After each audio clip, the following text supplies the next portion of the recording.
I never thought the man who raised my wife would be the one to save me from the deepest betrayal of my life. While I sat by his hospital bed night after night, holding his hand and reading the same old fishing stories he loved, my wife was out with another man, someone with money, status, and a shiny new car that made mine look like junk. She chose him. She chose the easy life. And then, in the quietest, most unexpected way, her dying father changed everything. If this story touches your heart the way it still touches mine, please take a second to subscribe to Whispers of Heart 0.2, hit that like button, and leave a comment telling me where you're watching from. Your support keeps these real stories of kindness and second chances alive. I met Sarah in a small town in Ohio 12 years ago. We were both working double shifts at the same diner. She waited tables, I washed dishes and flipped burgers when the cook called out. She had the brightest laugh, the kind that made even the greasiest kitchen feel warm.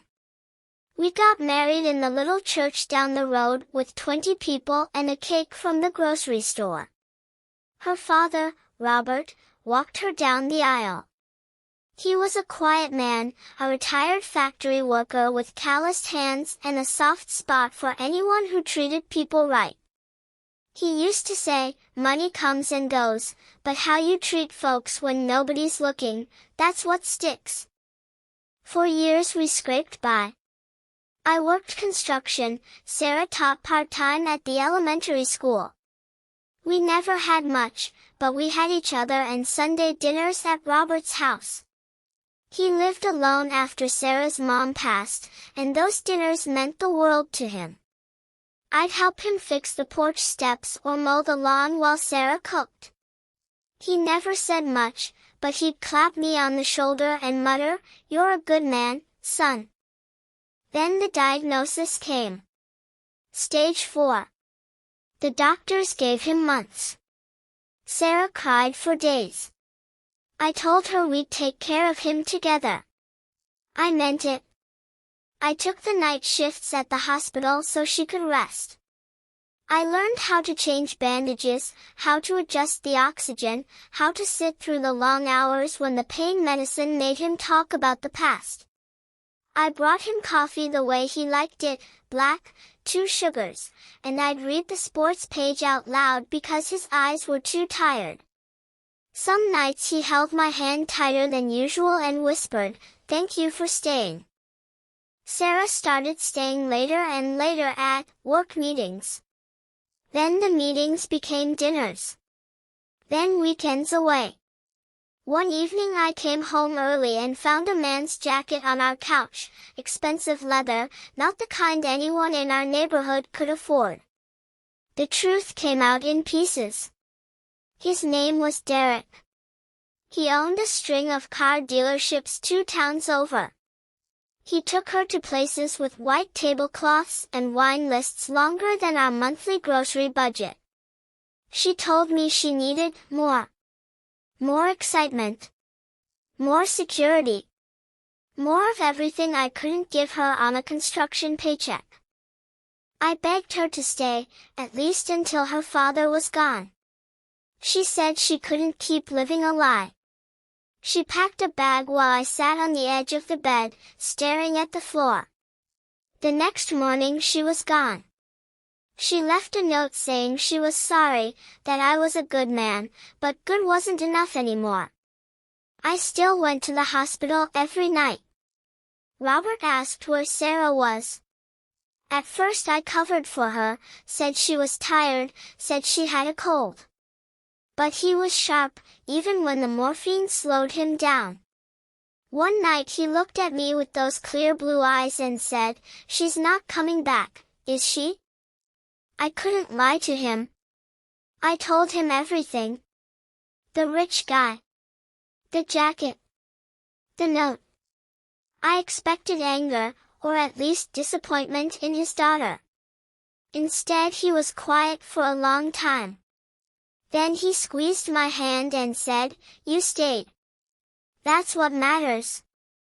Those last weeks were the hardest and the most peaceful of my life. Robert and I talked about everything, fishing trips he never took, the way Sarah used to run through the sprinkler as a little girl, the small kindnesses that keep a person going when the world feels heavy. He told me about the time a stranger paid for his gas when he was broke and stranded years ago, and how that one act made him decide to help people whenever he could. Kindness isn't soft, he said. It's the strongest thing there is. He passed on a rainy Tuesday morning with my hand in his. Sarah showed up at the funeral in a black dress that looked new and expensive. Derek stood a few feet behind her, checking his phone. She cried, but she didn't speak to me. After the service she left without a word. 2 weeks later a lawyer called. Robert had changed his will 3 days before he died. The house, the small savings account, the old fishing cabin by the lake, everything went to me. Not to Sarah. Not split. To me. The lawyer said Robert had been very clear, the man who stayed when it was hard is the one who deserves what little I have. I sat in that lawyer's office and cried harder than I had at the funeral. Not because of the money. The house needed a new roof and the cabin was falling apart. It was because a dying man had seen the truth when almost no one else did. He had seen that showing up, really showing up, matters more than fancy cars and big promises. Sarah called a few days later. She was angry at first. Then she was quiet. Then she asked if we could talk. I told her the door was open, but only if she came alone. She did. We sat on the porch of the house that was now mine, and she apologized for real this time. She said the life with Derek looked shiny from the outside but felt empty on the inside. He expected her to be a certain kind of woman, perfect, grateful, never tired. She said she missed the quiet evenings and the way I used to make her laugh when everything felt impossible. I didn't take her back that day. Trust doesn't return just because someone says they're sorry. But I did something Robert would have done. I told her she could stay in the guest room while she figured out her next steps. No pressure. No lectures. Just a roof and a hot meal if she wanted one.